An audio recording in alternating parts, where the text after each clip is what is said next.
Thank you very much. Thank you for having me today. I'm sorry that my speech will be in English, but I don't speak French. So if you have any questions, even during my presentation, I would ask you to feel free to comment or ask questions, because I think that the best thing about having a conference is that you can ask questions directly, because I can film a video and put it online, and that will be the same as you listen to the conference without asking questions, right? So the most important thing is interaction here. So I will say very little about myself, as I was introduced before. I'm a researcher and a teacher, and that combination, I think, is the most important in my research.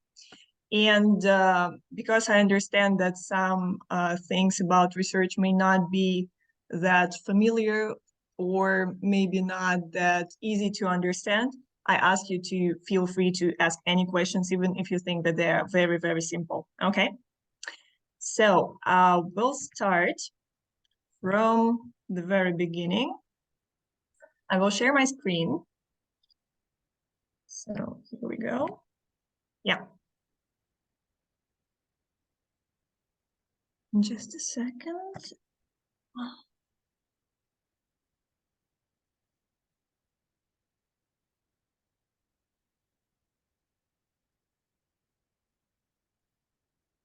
Yeah, here we go. Okay.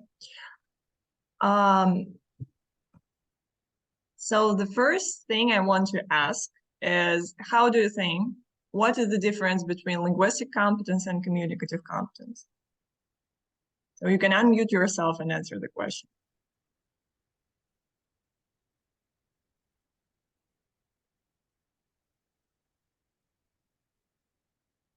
Anybody? Вы сможете на русском тоже, если вы стесняетесь, не стесняйтесь. Can I? Yeah. Something like linguistic competence, it's your knowledge about the language, and communicative competence is the possibility to use the language. Okay, thank you. Yeah. What about others? Do you agree with this opinion, or do you have a different opinion on that?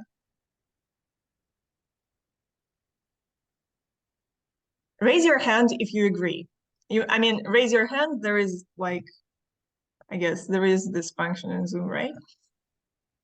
Or you can send any smile or write anything to the chat. Okay. So I see an answer from Anna Suslova. Okay, good. What about others?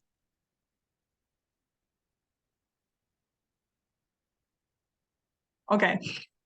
So I guess that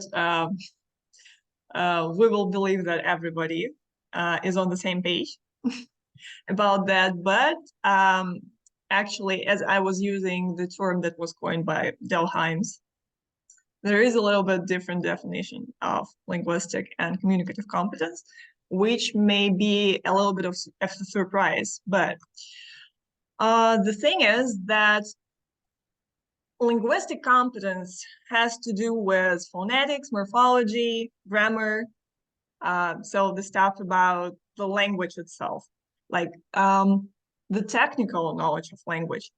And the use of language is included in linguistic competence. So it's not some sort of theory about language. It is language itself.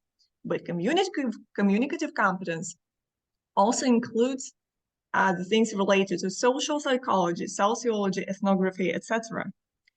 And it is more obvious when we study cultures that are quite different from us. So for example, if we study the Japanese culture, which I do, you can see that even things like body language and the way people react, the way people think, the way of behavior that people think is appropriate or not appropriate, is very different from what we have here. And even if you learn Japanese on a very, very, very high level, and you are advanced, and you even passed Nihongo no Rokushiken N1 level, which is like the best level you can have. If you don't understand what you can say and what you cannot say in this or that situation, but you will not be successful in terms of solving your aims and tasks in society. I mean, of course, in Japanese society. So the problem is that communicative competence, of course, comprises linguistic competence, but as well, social knowledge. But social knowledge is included there. And the problem that I see is that we study some social knowledge, of course.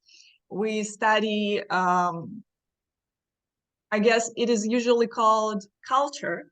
We study culture a lot, but sometimes we do it in an implicit way, and it may not be beneficial for everybody. And let's see. So today we're going to introduce some social knowledge to language teaching. And by introducing, I think that probably some people would disagree with me even right now, because don't we study that at philological faculties? How do you think? Is it like common sense for everybody who has graduated from a philological faculty? You can answer using like unmuting yourself or writing something in the chat. Do you think that actually philologists study this already for like many, many years? Mm-hmm.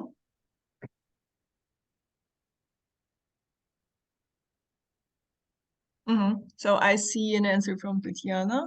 Mm-hmm. Mm-hmm. Okay, yeah, and an answer from Anna. Thank you very much. So yeah, well, actually, it is a very tricky question. But I guess everybody heard that to understand the language, to know how to use the language, you should learn some culture. Yeah, so I think there is no doubt about that. Everybody heard that. But the problem is to define what culture is, because culture right now has about 500 definitions. I'm not kidding, 500 definitions. And well, yeah, that was a meme related to the situation that we're introducing social knowledge only right now, because we have already discussed that culture is the key at philological faculties around the world. But actually, there are two main definitions of culture. I mean, main in terms of that this 500 can be more or less with better or worse precision described as these two. So the first culture definition is culture as something very intelligible and not for everyone. So this is a culture of minority. So it includes the arts and other manifestations of human intellectual achievements regarded collectively. So it means that, for example, like Molière, yeah, so to understand French people, you should read Molière. But would you understand some other features of their social behavior by reading Molière? I'm not sure. And the second definition is the ideas, customs, and social behavior of a particular people or society. And this definition is a little bit closer to what I'm talking right now. Okay, so I believe, at least what I have seen from my experience, and I've graduated from Moscow State University philological faculty, we are more focused on the first definition. So we study the culture of minority, but we don't study the culture of the majority of people. And it actually results in some interesting outcomes. So talking about communicative competence. So it includes facial expressions, body language, display rules, appropriacy of target behavior that can be different across cultures. And here is a picture of a Japanese person and, like, for example, an American or a European. So why is she trying to shake my hand? Why is he bowing? though of course people usually know this very popular, I guess that's very popular image of Japan, or a very popular image of America, and it's not that it's not the knowledge that you should learn specifically, intentionally. So you just know it living in society, and even it can be a part of a joke. Yeah, so you understand that, but there are more deep and more slight differences in behavior that we're going to discuss today. But this one is just a very, very obvious example, of course. So how do you think, how early do these differences manifest themselves? The differences in facial expressions, display rules, appropriacy of target behavior. So in the difference in the way we're behaving socially. How do you think, when does it start? You can write in the chat or say it with your voice.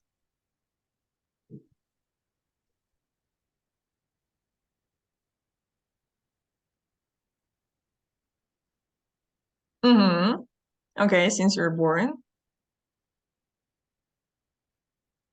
Any other ideas?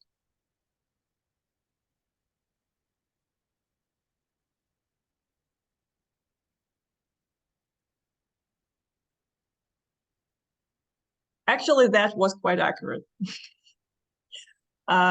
This very first opinion was quite accurate. The only thing I want to mention is that saying that it begins quite early, I don't mean, of course, that this behavior is inborn.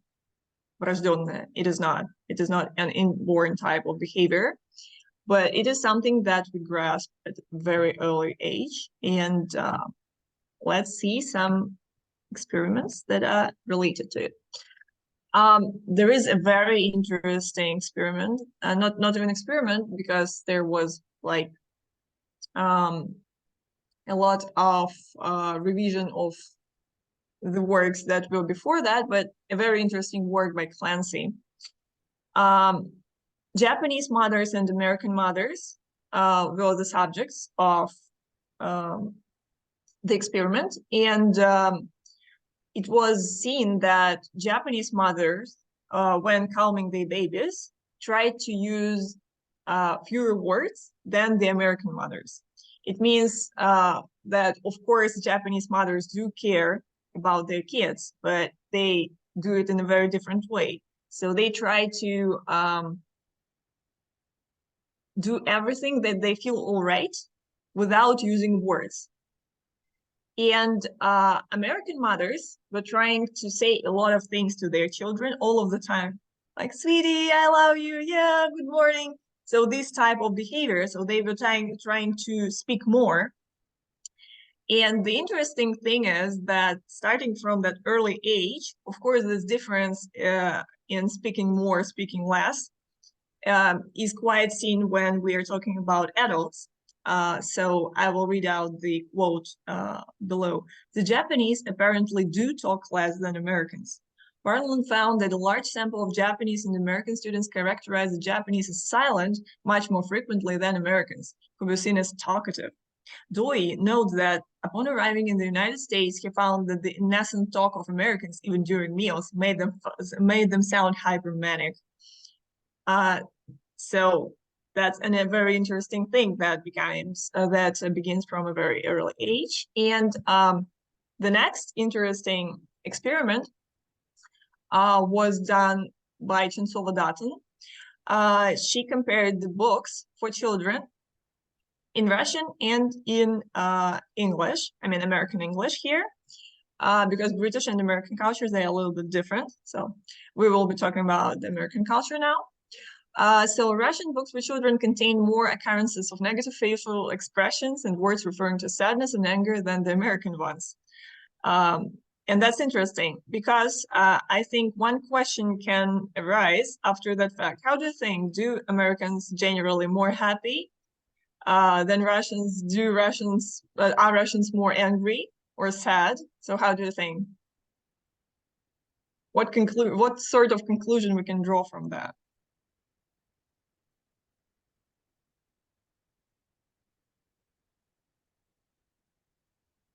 Any ideas?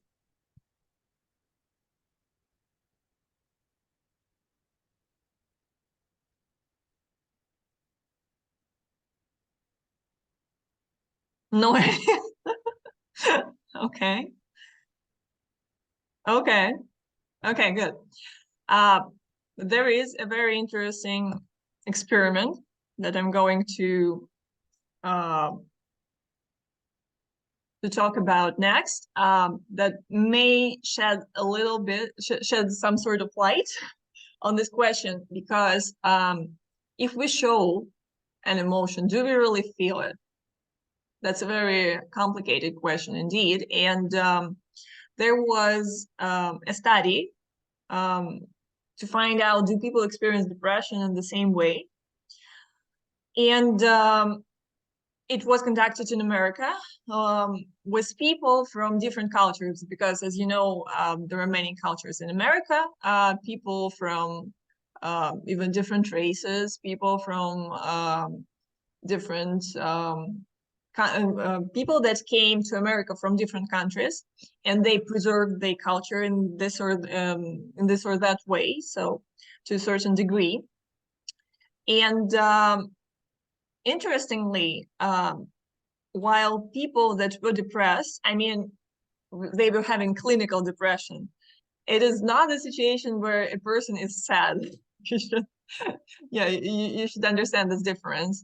It is a situation when a person has some problems that are sort of medical, and he cannot change the situation only by his will. It is not the situation when the person doesn't want to change things. So clinical depression is a very, very important and very strong diagnosis. And these were the people that were having it, not just sad people.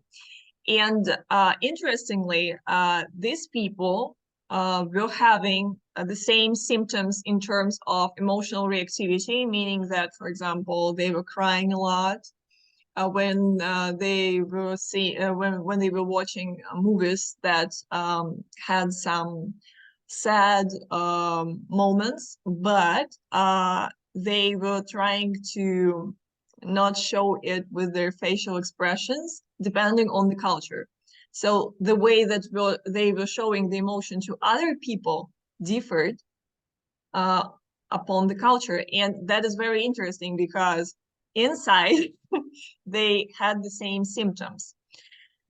And it may mean that what we feel and what we show is quite different. And what we show depends on what is appropriate in our culture. So we try to be appropriate, we try to be good for other people. And I think it is very interesting to consider when you study a foreign language and you realize that people you're going to talk with, they will not only talk using different words, but they will be using different emotions as well. So they will be trying to conceal something or show something more than you're used to. And that is very interesting, I believe. And there is even a tendency to start a movement which is called the cultural clinical psychology model, because even in clinical psychology, which is very robust in terms of the way people diagnose this or that condition, because it is very important to diagnose these conditions. It's not a problem that the person can solve by himself or herself usually. So it is very important to diagnose correctly. And comparing it to therapy, it is very robust. But even in this very robust assessment, we can see that there is a necessity to divide the symptoms according to the culture, because otherwise we can diagnose, not we, fortunately, yes, this is not our profession, yeah, but the clinical psychologists, they need this cultural clinical psychology model to not make a mistake while diagnosing. Because if a person is awaiting that his patient will be more reactive, or he or she will be showing some emotions more, and he will not be doing that, that may not be because he is not having the symptom itself, but because it is inappropriate to show this or that emotion in his culture, and the person may not even realize that he is suppressing something. Or maybe he is overreacting according to the clinical psychologist's opinion, because clinical psychologist was raised in a different culture, and he may overdiagnose something.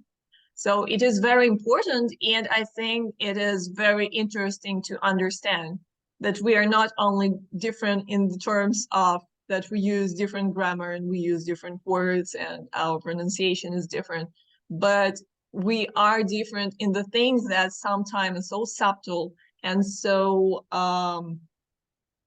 unconscious, I would say, that international communication is a very sophisticated topic. So, of course, if we talk about the difference in showing emotions, it also can be extrapolated to some more complex forms of behavior, like to give advice or not to give advice. And there was another interesting experiment by Chinsola-Dutton, and it was found out that people from Russia tend to give more pieces of advice than Americans, because I believe that in Russia we think that if we don't give a piece of advice, then we are bad people and we were not trying to help. And I see that a comment, therapists usually come from the same cultural background, fortunately. This is not the case in America, because, well, actually you can find the article, and this video is recorded, so you can find it like later. They didn't invent this model because, how to say that? Well, because they didn't have things to do other than that. I mean, it is important for them because there are many cultures in America. And I guess it is probably different from many cultures, from many countries in the world. Yeah, but it's not that uniform, and that's why they seem to have the problem. They are trying to, yeah, they're working in that direction. Yeah. So about advice. So we think that if we don't give a piece of advice, we are not really helpful, and it doesn't matter even if we don't know a lot about the topic we are giving advice. And also it is not that important that probably our advice is not really relevant.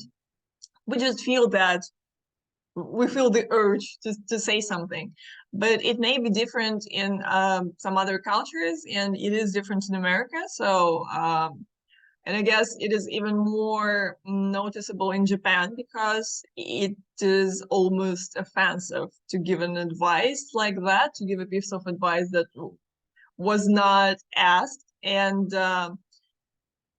let's imagine the situation. Okay, we have learned some language. Let it be English, let it be Japanese, it doesn't matter. But we're trying to use the language, and we behave the same way we behaved before, the same way that we were behaving all our life before this new foreign language. And when we give a piece of advice and the person is not ready to this sort of behavior, he or she will consider that we are rude, that something is wrong, that our relationship are not good, our relationship is not that,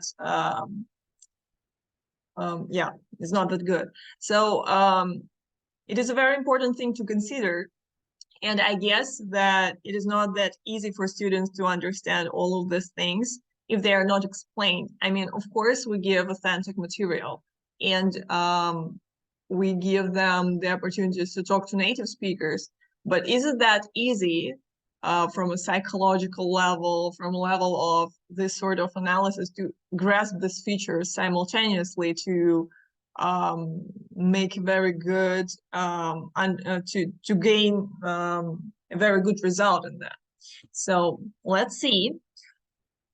So another thing, when we will get back to this like sociological, I would say, sociological differences, we will get back to them a little bit later, but there are other things to consider as well.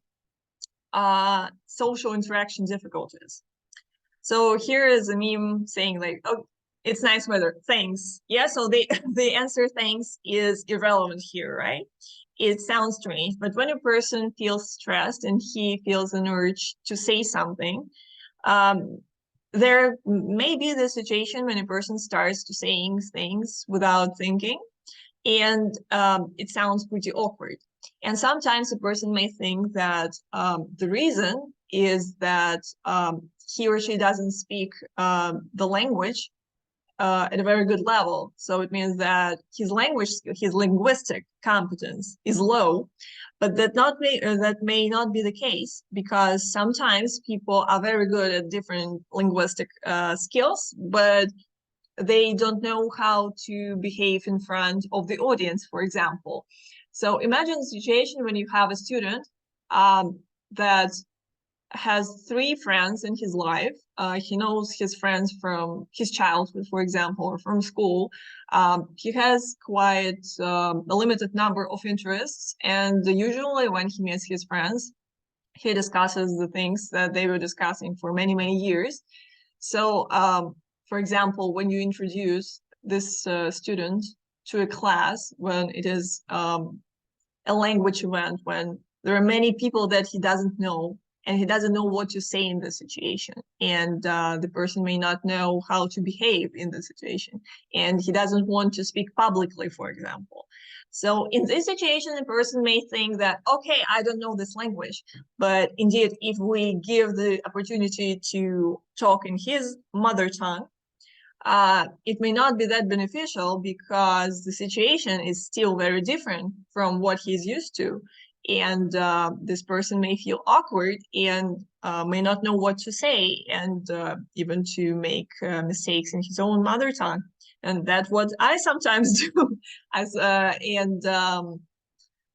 The interesting thing is, well, I can sort of laugh at myself by saying this, and I can show this picture with nice weather, thanks. And I guess probably you can answer in the chat if you want, but probably you felt it at some point. Probably you felt it even as a teacher, that you feel awkward starting a conversation with a new group, for example, when it is this icebreaker part of the lesson. You may feel that. But the thing is that though we probably all feel that from time to time, there is a group of people that feel it more often than from time to time. And unfortunately, this group is not always diagnosed. So I'm showing you the article that is related to social anxiety in young people. And it was conducted in 7 countries, including Russia. And we can see that 1 in 3 of the persons that were interviewed met the threshold criteria for having social anxiety disorder. And that is 36%. That's a lot. And the interesting thing is that additionally, 1 in 6, which is 18%, perceive themselves as not having social anxiety, yet still met or exceeded the threshold for social anxiety disorder. It means that a person doesn't know that something is wrong. So he thinks that he is a person to blame, that he didn't work well enough, that he doesn't know the language well enough, or something is not enough. And I think that sometimes it is quite detrimental in our foreign language education, because people think that the problem is not where it is indeed. And so my question is to the group. So I told you what communicative competence is all about. And also I mentioned the problem with social anxiety disorder, which is a little bit apart from what I described in like sociological study, but it is important to mention. So how do you think, can we learn all of these features of behavior without being taught? Can we learn implicitly? Do we need instruction for that?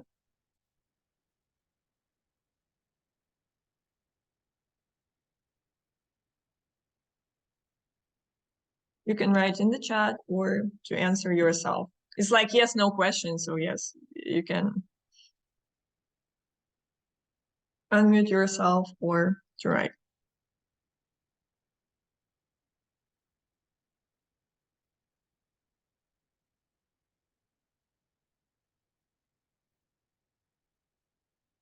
No ideas.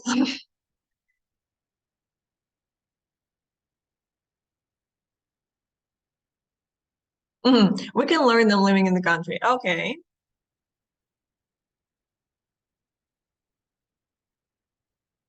Does everybody agree? Of course we can. So we don't need any instruction. Okay.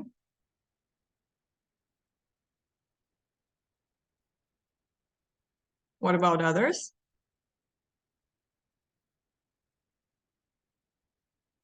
In films, you mean by watching films?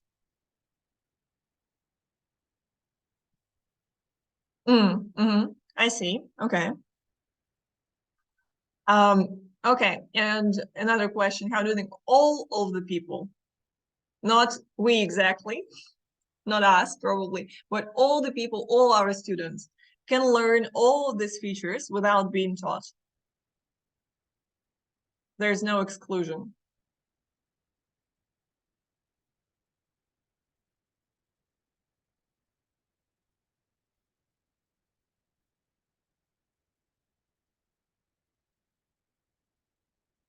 Dear audience,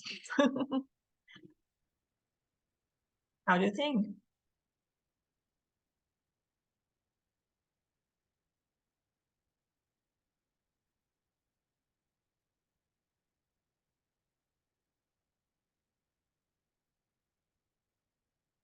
Okay, so that question was a little bit more difficult, I believe.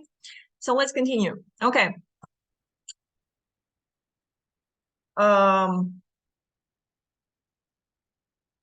So actually, I've conducted an experiment to find out how it works. And I will tell you some details about my experiment first. So I've conducted a longitudinal experiment that took 2 years. I had 27 adults, and they were divided into 2 control and 2 experimental groups. And were taught Japanese using 2 methodologies. All the groups had the same lesson structures and equal opportunities to communicate with native speakers during online events. So all the materials were authentic. And in these terms, the conditions were equal. The difference was in additional tasks. The experimental groups had special communication training, while control groups had filler tasks. Filler tasks were related to the culture as it is understood at philological faculties, meaning that we were studying Buddhism or some folklore or some traditions that, of course, relevant and of course they have their place in Japanese culture, but they are not a day-to-day thing, I would say. To assess language skills, written and oral tests were employed, and the assessment of subjects' oral skills was performed by a native speaker. So let's see the results. No, first I will understand what I was measuring, and then I will explain you the results. So my way to assess their language skills was quite different from what we can usually see at philological faculties and at CFR, Common European Framework. The difference was that grammar vocabulary, pronunciation. So these categories were not the most important to consider, and in this analysis exactly, they were not included at all. The most important thing was comprehension. So all the answers of the students were divided into 4 categories. So completely relevant answer, like what is the weather today? It's raining. Partially relevant answer, what was the weather yesterday? It is raining now. Yeah, so the person understood the part of the question that is related to weather, but he didn't understand that the time is not yesterday, but he didn't understand that the question was about yesterday, not about today. And completely irrelevant answer, like what was the weather yesterday? My hobby is reading. So when the person doesn't understand the question at all. And also there was like no answer option when a person says, I don't understand, or I don't want, something like that. So this one aspect to count. Another one was verbal contact. Experimental groups were specifically taught to use some strategies to continue the dialogue, even if they didn't understand something, or even if they didn't know some words. So they were taught how to ask, for example, okay, what's English? Well, if it is English, what's English for, and the words in Russian, what's English for tетрадка, something like that. But it was in Japanese, of course. I'm just giving you an example in English because we are speaking English now. And these strategies were counted in verbal context section. Non-verbal context included facial expressions, gestures, including the number of smiles, bows, and this is important for Japanese culture because they do bow a lot and they nod a lot. And this is a very important part of having a conversation. If you ever see a video with a Japanese person, I guess you will notice that immediately, because this difference in our body language is quite striking. So in this assessment, it was important to see how a person can maintain communication. That was the most important thing. And why it was important, because I'm not saying that good grammar is not important. I'm not saying that good vocabulary is not important. It is. But there are many studies into that. And my study was a little bit different. My study was about understanding how we make people talk, how we can make people, how we can help them to really use the language and not only learn it for years without having an opportunity to use everything that the person learned. That's why for this study, these aspects are not important, but I'm not saying that they are not important at all, or that we should not study them. That is an important thing to notice. And this is my graph, in which we can see that the orange line stands for control group, experimental groups results, and the blue one stands for control groups results. And we can see that if we don't look at this one, because it happens actually in statistics, there was one person that was trying like really hard, and we don't see it as a part of a tendency. So there is no tendency in that. Yeah, so we can see a tendency here. So that the result of experimental groups that received explicit explanation, explicit instruction on all of these things, the result was more uniform. And the difference between the lowest result and the highest result is not that big. But the important thing about control groups, that as far as we can see, some people, they did understand some features of body language, of the social behavior of Japanese people, because they had an opportunity to talk to them. But some of them had significant problems. And you can see there is a drastic difference between this result and the result above.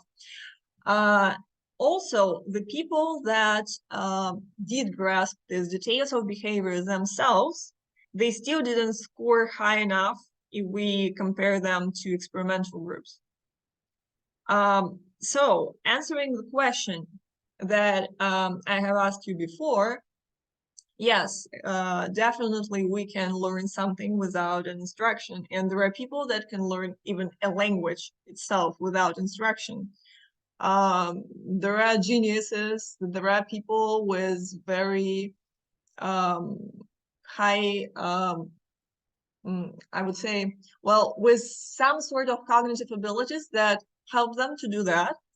But if we talk about the uniform result, if we're talking about teaching, of course, I guess we're trying to find the methodology that will suit sort of everybody if it is possible, or the majority, at least, if it is possible.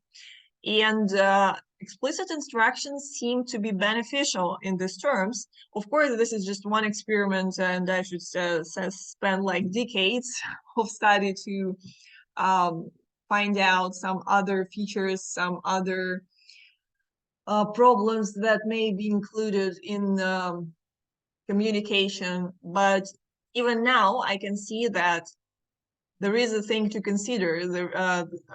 There is something that says that explicit instruction may be beneficial.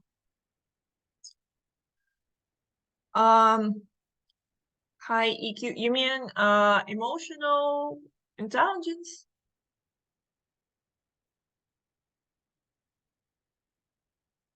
Tatiana? By the way, I'm not sure because I'm showing you the part of the experiment, only the part of my experiment that is related to these communication strategies, but I also had the cognitive part, and I did cognitive testing. And emotional intelligence doesn't seem to have a very high coefficient of linear regression. It means that there is no there is no strong correlation between emotional intelligence and this result. So this is more than emotional intelligence. And actually, I had even to develop one more test. Okay, I added 2 more tests to try to understand what that is.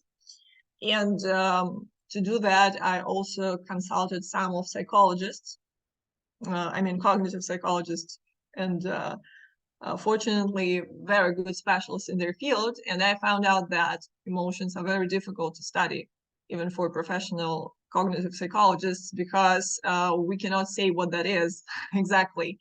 As I told you before, when I was explaining the experiments that comprised my study as well, the experiments that were made by other colleagues, it is very different to draw the line between what we feel, what we show, and how to measure what we feel. And there are not so many measures that we can employ for that. So this question is not simple at all. And after this study, I don't feel that I understood it well enough. And I'm looking forward to communicate with some cognitive psychologists after this study. And I want to probably set an experiment with a psychologist as a co-author, because that exceeds my competence. I'm not a psychologist, I'm a psycholinguist. So I know things that are related to cognitive functions, but to know it deeper, I should find a specialist that is a narrow specialist in emotions. So the answer is not that simple at all. And when we talk about sociology, I think that important thing to understand is that sometimes this different sorts of behavior, they are different because people live in a different environment. So for example, Japanese people discuss weather a lot because weather is very different in Japan, and the life of people, it depends on weather very, very much. And they have a lot of natural disasters, and they got used to live in these conditions, but of course they naturally tune to noticing the things around them. And when I was trying to teach my students to talk about the weather, they usually didn't know what to say, because I think we Russians, we live sort of against the weather. So we live in our apartments that we try to make very warm and cozy, and even now the weather is not really warm and human friendly, I would say. Yeah, so we don't think about it. And probably the most part of the year, the weather is not that friendly and good. So we just don't think about it, we ignore it. It is very different. It is even different in the way we not only talk about it, but the way we process it, and the way the content of the conversation is formed because of that.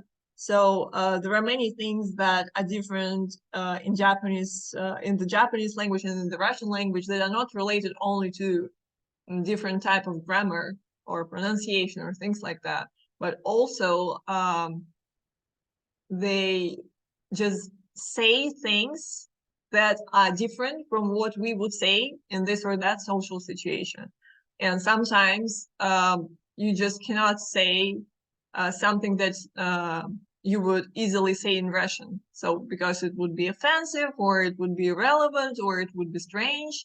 So you just cannot say the things you want to say, the things that you think are absolutely normal, because they are not in different cultures. Yeah. And also, I wanted to mention the results of written examination. The result of written examination was that was a usual test. I mean, I saw grammar, lexis, and things like spelling as the most important parts of this exam. So here it is more of a manifestation of their linguistic competence. And as you see, it was pretty the same in the groups. So of course, like, there are some problems as well, but the result is more or less uniform, and sometimes control groups even rank higher. So there are many explanations for that. First of all, the program was the same in terms of explicit linguistic explanation. So I guess everybody remembers that we have the sort of developed tasks and exercises, course books, audio books, and stuff like that for quite a short period of time. So language studies were not that simple just even 50 years ago. People invested a lot of time and effort, teachers, methodologists, researchers. They invested a lot of time to understand how to teach better, how to do it in a more efficient way. And I guess that is the result. So actually, we can make it more or less uniform. Of course, there is individual variance that is related to cognitive functions, to cognitive abilities, I would say. But at least we can teach something with a kind of high degree of efficiency, and that is good. So I think that the same thing should be applied to this part, to the part of communicative competence, because I believe that many people think that communicative competence is something that should happen just by itself. But there was a period of time when I was conducting lessons that were called mathematics in English. This methodology is called content and language integrated learning. It means that I teach math and I teach English at the same time.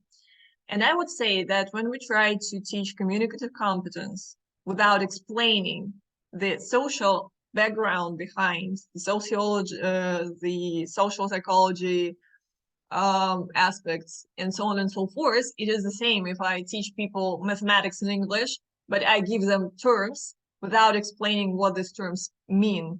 And of course, some people that are very talented, they will grasp this by themselves. They will try to figure out what it means, and they will be successful. But for some people, it will be very detrimental. And I think it is the same with communicative competence. Some people are very good at their social skills for many reasons. The reasons might be that they're not having any problem like social anxiety disorder. And we should understand that social anxiety disorder is not a thing that a person chose. So this is his problem he lives with. And another thing that our experience as a child is very important in our emotional development. And some people just had more opportunities to develop the social skills in a better way. And that's why they have this sort of background to solve another difficult problem, which is to understand how to behave in a different culture. So they are naturally sort of, I'm not sure that I can say naturally here, by the way. Yeah, but in terms of their background, they are tuned to finding these slight differences. But for some people, it may be very difficult. And the most important thing, not because they don't want to, not because they don't try, not because they are not motivated. This is a very important thing to understand. People are different in the degree they understand the emotions of others. People are very different in the degree of understanding how to behave in different social situations, even in their cultures. And I think that as teachers, of course, you had enough experience with that, that sometimes, even when your students talk to you in their own language, sometimes they say things that you think may not be that appropriate in this situation, but they still say that. And probably they do that not because they want to offend you, but because they don't understand that is not the way to conduct themselves. So a very important issue I want to address, I want to raise awareness of teachers on this topic, that when people don't know how to communicate, it may not be because they don't try enough. And that may not be because they don't know grammar, for example, or vocabulary. They may not be in the situation, in the condition, in the mood to use them properly. I mean, that linguistic competence is an instrument that we use to solve our social tasks, our social aims. And if a person has a problem with that, it may seem that he has problem with something else, like he has bad listening skills or he has something else, but it may be that the reason is not there. And yeah, I see. Oh, yeah, okay, thank you for your comments. So okay, I told you this information, and well, the first question that may arise is, okay, what's next? What can we do? So first of all, if you want to consider this, probably it is a good idea to introduce social knowledge into your classroom, but by making it explicit. So of course, unfortunately, as I'm not a specialist in the French language, I don't know a lot of experiments related to that, but I pretty much believe that there are experiments related to this. I pretty much believe that there are sociological and social psychology studies related to the difference between French and other nations. And I think that if you invest some of your time in studying them and in telling your students about this, it probably would be quite beneficial for your students and for yourself, because I think that in many cases, teachers are very talented people that can naturally grasp these features. But sometimes it is very interesting to read the explicit explanation, the explicit instruction, and to realize how it really works. And it will probably be very amusing for you, because you will just realize the things that you use. And also, if you are that interested in social knowledge and in making experiments together, you can contact me anytime, because now I'm trying to use my methodology and this framework for different languages. And we can discuss the opportunity to make an experiment together. So you as a teacher and I as a researcher. So I give my contacts here. So feel free to write me if you have an urge to. I will be happy to communicate, to answer questions. And of course, if you want to cooperate, that would be great. So I guess that's about all. And if you have any questions, please. And yeah, you can ask them in Russian if you want.